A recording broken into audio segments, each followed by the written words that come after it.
এই ছোট ছোট চিংড়ি দিয়ে যাই রান্না করা হোক না কেন খেতে লাগে দারুণ।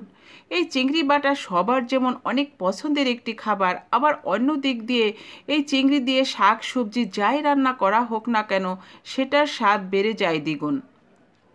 আবার এই ছোট চিংড়ির বড়াও কিন্তু মুখে লেগে থাকার মতো অসাধারণ একটি খাবার।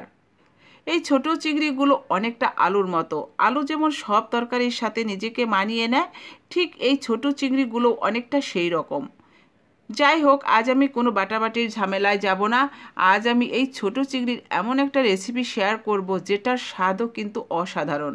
এখানে আমি কিছু চিংড়ি এইভাবে বেছে পরিষ্কার করে ধুয়ে নিয়েছি। এবার স্বাদ মতো লবণ ও হাফ চা চামচ হলুদ দিয়ে চিংড়িগুলো প্রথমে একটু মাখিয়ে নেব, যাতে লবণ ও হলুদ চিংড়ির সব জায়গায় পৌঁছায়। এবার তেলের উপর লবণ ও হলুদ দিয়ে মাখিয়ে রাখা চিংড়িগুলো দিয়ে দেব।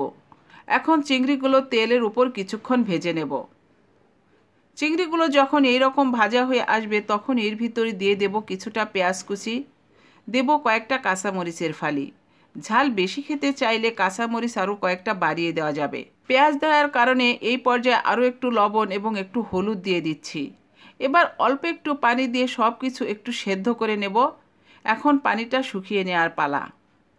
চিংড়ি থেকে যখন পানি এইভাবে শুকিয়ে আসবে তখন এগুলো আরও কিছুক্ষণ ভেজে নিলেই তৈরি হয়ে যাবে গরম গরম ভাত দিয়ে খাওয়ার মতো মুচমুচে চিংড়ি ভাজি। আর এই চিংড়ি ভাজিতে কিন্তু বাড়তি আর কোনো মশলাই ব্যবহার করা যাবে না, তাহলে চিংড়ির আসল ফ্লেভারটাই পাওয়া যাবে না। ভিডিওটি ভালো লাগলে সাবস্ক্রাইব করে পাশে থাকার অনুরোধ রইল।